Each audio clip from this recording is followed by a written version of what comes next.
Hello guys, कैसे हैं आप लोग। उम्मीद है कि आप लोग अच्छे होंगे। आज की सीरीज का नाम है unaware ulterior mister part number first. Episode के स्टार्टिंग में हम देखते हैं कि एक गांव के अंदर कुछ राक्षसों ने हमला किया होता है, जिसने अपनी सारी जमा पूंजी लगा के एक बचाव दल को बुलाया होता है।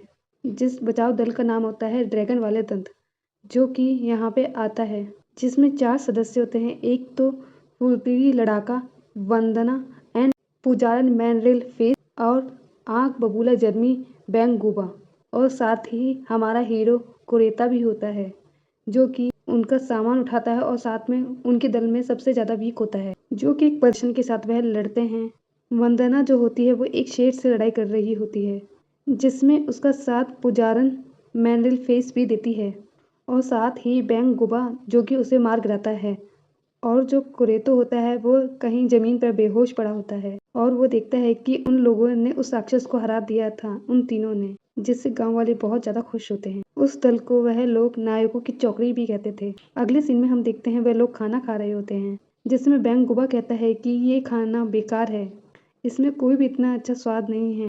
और जो हमारा कुरेतो होता है वह उसे साफ करता है और बोलता है मैं जल्दी से कुछ बना देता हूँ। साथ ही वह बताते हैं कि हमारी चौकड़ी में 4 लड़ाके हैं जो कि आपस में एक दूसरे का साथ दे के लड़ते हैं, बट यहाँ तो हम 3 हैं क्योंकि तू बहुत ज़्यादा वीक है, तो साथ में 4 लड़ाकों के लिए हमें तुझे निकालना पड़ेगा, जिससे हम एक साथी नया ला सकते हैं और अपना नया लड़ाका रख सकते हैं, जिससे हमारी चौकड़ी और ज़्यादा मजबूत हो जाएगी।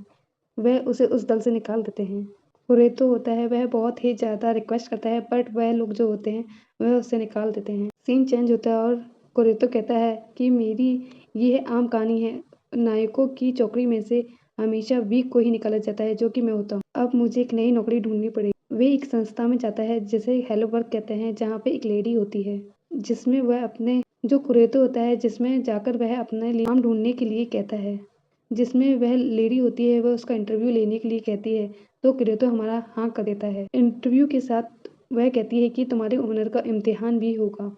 इंटरव्यू में सबसे पहले उसका उम्र और नाम पूछी जाती है, जिसमें वह अपना नाम कुरेतो बताता है और साथ ही वह बताता है कि मैं 15 साल का हूँ। साथ ही वह उसके गांव का नाम पूछती है, तो वह बताता है कि मैं हस्त गांव से हूँ, जो कि ये गांव होता है वह बहुत ही पुरानी पहाड़ियों के बीच बसा होता है, जिसका उस लेडी ने कभी नाम भी नहीं सुना होता है। साथ ही वह उसके काम का एक्सपीरियंस पूछती है। वह बताता है कि मैं ड्रैगन ज्वाला दंत की सेवा करता था। वह लेडी बोलती है वही ना जिन्हें एसएस रैंक का दर्जा मिला है। पर कुरेतो बताता है लेकिन उन्होंने मुझे काम से निकाल दिया। लेकिन वह लेडी उसे पॉजिटिविटी लाती है और बोलती है ये तजुर्बा तुम्हारी खूबी मानी जाएगी। कुरेतो हमारा खुश हो जाता है और बोलता है सिर्फ मुझे उनकी सेवा करने से मुझे काबिल समझा जाएगा। वह इसी बात से बहुत ज़्यादा खुश हो जाता है। साथ ही वह लेडी कहती है क्या तुम्हारे हुनर का इम्तिहान हो जाए अब।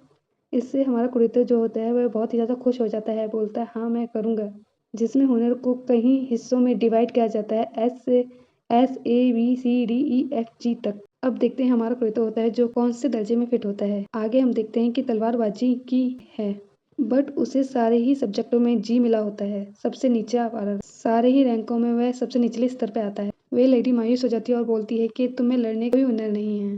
कुरेतो को लड़ने के काम के लिए मना कर दिया जाता है, लेकिन लेडी उसे समझाती है कि रसायन एंड लोहार जैसे कामों में तुम्हारा हुनर अभी परखा जाएगा, लेकिन 1 हफ्ते के लिए ये लोग परजेंट नहीं हैं। तो वह लेडी बोलती है कि तो तुम्हें 1 हफ्ता रुकना पड़ेगा। कुरेतो कहता है लेकिन सच बताऊं तो मेरे पास 1 फूटी कौड़ी भी नहीं है जिससे मैं अपना खर्चा चला सकूं। तो वह लेडी कहती है कि अच्छा चलो ये बताओ तुम क्या ये रेत की बोरी उठा पाओगे। तो कुरेतो बोलता है हाँ मैं बिल्कुल उठा सकता हूँ, लेकिन कुरेतो जो होता है वह उस बोरी को भी उठा नहीं पाता है। साथ ही बोलता है ये बहुत भारी है, और वह बोरी नीचे गिर जाती है। तो वह लेडी बोलती है ठीक है कोई बात नहीं, अगर तुम में इतनी ही ताकत है तो तुम बांध की मजदूरी का काम तो कर ही। वह लेडी कहती है कि तैकुन विरासत के एक शहरी कस्बे में दीवारें बनाने के लिए मजदूर की जरूरत है, जिसमें मैं तुम्हारा नाम रिकमेंड कर सकती हूँ। तो कुरेतो हाँ कर देता है। वे लेडी उसे एक रिकमेंडेड लेटर देती है। कुरेतो जो होता है वह वहाँ के ठेकेदार के पास जाता है और रिकमेंडेड लेटर दिखाता है। वह ठेकेदार कहता है यहाँ पे मजदूर कम हैं तो तुम्हें हम ले सकते हैं। वह उसे उसका काम बता देता है कि सीमेंट से तुम्हें दीवार बनानी है। तो हमारा कुरेतो सोचता है क्या सीमेंट को लगाने के लिए मुझे उसमें अपनी उजर धकेलनी पड़ेगी। तो हम ठेकेदार झाड़ते हुए कहता है 3 घंटे में मैं तुमसे वापस आके जायजा लूँगा। वह उसे कम आंकते हुए कहता है मैं तुम्हें काम के हिसाब से ही अच्छे पैसे दूंगा वरना नहीं दूंगा। तो कुरेतो सोचता है अब मुझे पूरा जोर लगा के पूरी मेहनत के साथ काम करना होगा, जिससे मैं इस दीवार को सही टाइम से तैयार कर सकता हूँ। ठेकेदार आता है और उसके काम को देखकर बहुत ज़्यादा चौंक जाता है। कुरेतो ने जो होती है पूरी दीवार बना दी होती है। कुरेतो ने जो होता है पूरे सीमेंट, वहाँ जितना भी सीमेंट होता है वह पूरा ख़त्म कर अपना काम कंप्लीट कर लिया होता है। ये देख के ठेकेदार चौंक जाता है और बोलता है कि इसने इतनी जल्दी काम कर लिया। उसने बोला कि तूने इतनी जल्दी काम कैसे कंप्लीट कर लिया, ऊपर जाने के लिए सीढ़ी तो थी नहीं। तो कुरेतो अपनी टेक्निक उसे समझाने लग जाता है, जो कि वो एक लकड़ी के थ्रू उसने काम किया होता है। लेकिन ठेकेदार चिढ़ के बट उसकी हाँ में हाँ मिला ही लेता है। तो ठेकेदार पूछता है कि तुम यहाँ पे कब तक काम कर सकते हो। तो कुरेतो कहता है मुझे तो यहाँ 1 हफ्ते तक काम करने के लिए भेजा गया है। वह कुरेतो को उसकी मेहनत की कमाई दे देता है। इसे देख के कुरेतो बहुत ज़्यादा खुश हो जाता है और सोचता है कि इन्होंने तो कहा था कि मुझे काम के हिसाब से पैसे मिलेंगे, लेकिन इन्होंने अभी दे दिए हैं। मैं कल भी अपनी पूरी जान लगा के अपना काम करूंगा। 3 दिन में वह 1 हफ्ते का काम पूरा कर देता है। ये देख के मजदूर बहुत ज़्यादा चौकन्ने से रह जाते हैं और साथ ही ठेकेदार ये देखकर बहुत ज़्यादा अचंभित हो जाता है और साथ ही वह कुरेतो से मना कर देता है कि आज से तुम्हें यहाँ पे नहीं आना होगा। तो ठेकेदार कहता है कि इन दीवारों की मरम्मत में गरीबों को भी रोजगार मिलना चाहिए। तुम यहाँ रुकोगे तो बाकियों की नौकरी तुम ही खा जाओगे, जिससे उन्हें कुछ भी नहीं मिलेगा। और ठेकेदार कहता है तुम्हारा काम बहुत ज़्यादा तेज है, इसलिए मैं तुम्हें अब और ज़्यादा अफोर्ड नहीं कर सकता हूँ। वह उसकी पेमेंट कर उसे भेज देता है। कुरेतो ये बात के दुखी हो जाता है कि इन्होंने मेरे से पीछा छुड़ाने के लिए मुझे यहाँ से निकाल दिया। फिर से सर्विस हाउस आ जाता है और उस लेडी के पास वे लेडी कहती है कि हमारे तकनीशियन के आने में अभी 4 दिन बाकी हैं। तभी एक और लड़की की एंट्री होती है, जिसका नाम उलेशिया होता है। एक अदर लेडी से झगड़ रही होती है, जिसमें उसे एक मजदूर चाहिए होता है जो खानों में काम कर सके। और जो कुरेतो के साथ वाली लेडी जो इंटरव्यू ले रही थी वह उसे समझाने जाती है। तो दूसरी लेडी उन्हें बताती है कि इन्हें खदान में काम करने वाला चाहिए, बट खदान में प्रॉब्लम होने की वजह से वह वहाँ पे मजदूर जो कि प्रोवाइड नहीं करा रहे थे। तो वह उसे समझाती है कि आप उस प्रॉब्लम का सॉल्यूशन ढूंढिए, तभी हम आपको आपके लिए मजदूर प्रोवाइड करा सकते हैं। तभी कुरेतो वहाँ आ जाता है। ओलिसिया जो होती है वह बोलती है कि अगर मैंने जल्दी काम शुरू नहीं किया तो कोई और उस खदान पे काम शुरू कर देगा, इसलिए मुझे जल्द से जल्द मजदूर चाहिए। तो कुरेतो बोलता है सुनो, मैं इस काम के लिए मैं तैयार हूँ। कुरेतो बताता है कि मैं अपने गांव में खदानों के कामों में बहुत ज़्यादा मदद किया करता था। इंटरव्यू वाली लेडी उसे समझाती है कि एक बार फिर से सोच लो, इसमें तुम्हें बहुत ज़्यादा मेहनत की ज़रूरत पड़ेगी और तुम्हें साथ ही इसकी बहुत कम कीमत मिलेगी। ओलिसिया बोलती है कि मुझे इस छोटे बच्चे को नहीं रखना, मुझे एक तगड़े से बोने को अपने साथ में काम पर रखना है। इंटरव्यू वाली लेडी कहती है कि आप चांदी के 10 सिक्कों का इंतजाम कर दीजिए, मैं आपको मजदूर प्रोवाइड करवा दूंगी। तो ओलिसिया बोलती है कि इतना मैं कहाँ से लाऊं। तो ओलिसिया होती है वह मजबूरी के कारण कुरेतो को ले जाने के लिए राजी हो जाती है। तो उससे बोलती है चलो मेरे साथ। जो होता है वह शुक्रिया कहके वहाँ से निकल जाता है। अगले सीन में हम देखते हैं कि वह लेडी आपस में कह रही होती है कि कुरेतो जो होता है बहुत ही ज़्यादा सुंदर दिखता है, वह सिर्फ अपनी बॉडी की दिखा के ही बहुत अच्छा कमा सकता है। वह दूसरी लेडी कहती है कि हमारे खाते में एक रकम आई है। इंटरव्यू वाली लेडी कहती बांध के काम के लिए कुरेतो की जो है वो रकम आई होगी जो वह छोड़ आया था, जो कि वो रकम बहुत ज़्यादा होती है, वह होती है 200 गोल्ड कॉइन्स। वह देख के वह बहुत ज़्यादा सरप्राइज हो जाती है, वह उस बोरी की वजह से गिर जाती है। इंटरव्यू वाली लेडी कहती है कि रेत की बोरियां यहाँ क्यों पड़ी हैं। तो अदर लेडी कहती है कि इन्हें है जो वापस करना है। अदर लेडी बताती है कि ये रेत की बोरियां नहीं हैं, इन बोरियों से जो है वह इंसान के भीतर ऊर्जा नापी जाती है। ऊर्जा ज़्यादा हो तो ये बोरियां भारी हो जाती हैं। और साथ ही वह बताती है कि आम लोगों पे इसका असर नहीं होता है, दरबारी उस्ताज वाला ही ये असर कर सकता है, पर यह करना मुश्किल है। चलो इसी बात पे क्या तुम इन्हें बाहर रख दूंगी। जब वह लेडी उठाती है तो वह उससे बहुत ही ज़्यादा हल्की लगती हैं, जो कि कुरेतो उठा नहीं पाया था, जिसका मीन्स होता है कि कुरेतो में बहुत ज़्यादा एनर्जी होती है। ये सोच कर इंटरव्यू लेडी एकदम से सोचती है कि कुरेतो आखिर तुम हो कौन। अगले सीन में हम देखते हैं कि कुरेतो जो होता है एक पहाड़ी इलाके में जा रहा होता है, जहाँ पर उलेसिया ने एक टेंट हाउस लगाया होता है। एक ही टेंट हाउस होता है। कुरेतो बोलता है ये तो एक ही है। उलेसिया बोलती है हम तो अब एक ही अफोर्ड कर पाई, इसमें हम दोनों सो सकते हैं। तो कुरेतो ये सोच के चौंक जाता है। उलेसिया कहती है क्या तुम्हें नींद में लात मारने की आदत है। तो कुरेतो कहता है कि मैं तुम्हारे साथ एक ही तंबू में नहीं सो सकता, क्योंकि तुम बहुत ज़्यादा सुंदर हो। ये सुनकर उलेसिया बहुत ज़्यादा चिढ़ जाती है। वह कहती है तुम मुझे सुंदर कहकर मेरा मजाक उड़ा रहे हो। कुरेतो कहता है नहीं नहीं, मैं तुम्हारा मजाक नहीं उड़ा रहा, इस बात से उलिसिया जो होती है वह बहुत ही ज़्यादा गुस्सा हो जाती है और उसे कहती है, खबरदार तुमने जो एक भी लफ्ज़ कहा तो। उलिसिया कहती है, 10 साल की थी तभी से मैं खतरनाक अभियानों पे जा रही हूँ। वह बोलती है, मैं सुंदर नहीं हूँ। उलिसिया कहती है, तुम अपनी बकवास बंद करो, और साथ ही कुरेतो को कुछ खाने के लिए दे देती है। ये देख के कुरेतो बहुत ज़्यादा खुश हो जाता है। कुरेतो कहता है, मैंने एक लंबे अरसे के बाद घर का खाना खा रहा हूँ। उलिसिया ये देख के चौंक जाती है और साथ ही खुश भी हो जाती है।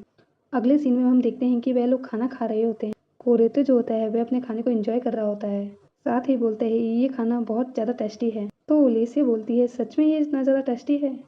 यहाँ पर सीन चेंज होता है, वह लोग सो रहे होते हैं। उलिसिया जो होती है वह कुरेतो का टेस्ट लेती है। वह चादर को हटा के सो रही होती है। ये देख के कुरेतो जो होता है बहुत ही शर्मा जाता है, साथ ही वह अपने टेंट से बाहर निकल के आता है। उलिसिया सोचती है कि आखिर हमें एक हफ्ते बाहर रहना है, इसलिए मैंने आज ये टेस्ट लिया था, जिसमें मुझे देखना था कि तुम मेरे साथ कुछ गलत तो नहीं करोगे। ये सोच के उलिसिया खुश हो जाती है कि ये लड़का बहुत ज़्यादा ही शरीफ है, साथ में ये हैंडसम भी है। अगले सीन में हम देखते हैं कि उलिसिया उठ जाती है और कुरेतो को बाहर सोता हुआ देखती है, साथ ही अपने जैकेट में बटन को भी लगा हुआ देखती है और कहती है कि क्या ये जुड़ गया? और कुरेतो जो है वह जग जाता है। कुरेतो जो है वह कहता है कि तुम जल्दी उठ गई उलिसिया। उलिसिया कहती है, क्या तुमने मेरे जैकेट का बटन लगाया था? कुरे बोलता है कि हाँ, मैंने ही ठीक किया था। अगले सीन में हम उलिसिया को देखते हैं। रात में उलिसिया उससे शुक्रिया कहती है। कुरेतो बोलता है कि इसमें कोई बड़ी बात नहीं है। उलिसिया कहती है कि ये लगता है कहीं गलत काम करने आ गया है। उलिसिया कहती है कि तैयार हो जाओ, काम शुरू करना है। हफ्ता खत्म होने से पहले 10 सोने के सिक्के कमाने हैं। कुरे कहता है, क्या तुमने तय कर लिया कि खुदाई कहाँ से शुरू करनी है? तो उलिसिया कहती है, नहीं, मैंने अभी कोई तय नहीं किया है, कहीं पास से शुरुआत करते हैं। कुरे कहता है कि तुम ये तो जानती होंगी कि कहीं भी खोदने से खनिज नहीं मिलने वाला। यहाँ पर उलिसिया कहती है, सच में? तो कुरे कहता है, और नहीं तो क्या। कुरे कहता है कि चलो मैं कोशिश करके देखता हूँ एक बार। वह जो है खुदाई स्टार्ट कर देता है, जिसमें उसे एक पत्थर मिलता है जिसे वह तोड़ने लग जाता है, जिसमें उसे हीरे मिलते हैं। उलिसिया जो होती है ये देख के चौंक जाती है। तो जो होता है वह धीरे धीरे खुदाई करना स्टार्ट कर देता है और बहुत सारे डायमंड्स जमा कर लेता है। उलिसिया कहती है, क्या हम इन सबको बेच सकते हैं अब? यहाँ पे कुरेतो कहता है कि अभी नहीं। तो उलिसिया कहती है कि हाँ हाँ, मैं समझ गई, आखिर ये सब तो तुम ही ने ढूंढा है। तो वह कहता है कि पहले इसके अलावा ये सब बहुत छोटे हैं, इन्हें जो है जादू ही रतन बनाना होगा। वह उन्हें जादू ही रतन बनाने लग जाता है और बहुत जल्दी जादू ही रतन बना के तैयार कर देता है। तभी उलिसिया कहती है, मैंने तो सुना था ये कारीगर जादू ही रतन बनाने में 1 घंटा लगाते हैं, तुमने इतनी जल्दी बना लिया कुरे? यहाँ पे कुरे कहता है, 1 घंटा? मेरे पास इतनी ऊर्जा नहीं है, ये मैं नहीं कर सकता। तो कुरे सोचता है, यानी असली जादूगर 1 घंटे तक अपनी ऊर्जा बरसा सकते हैं। यहाँ पे उलिसिया कहती है कि लगता है कि हमारे विचार कहीं मेल नहीं खा रहे हैं।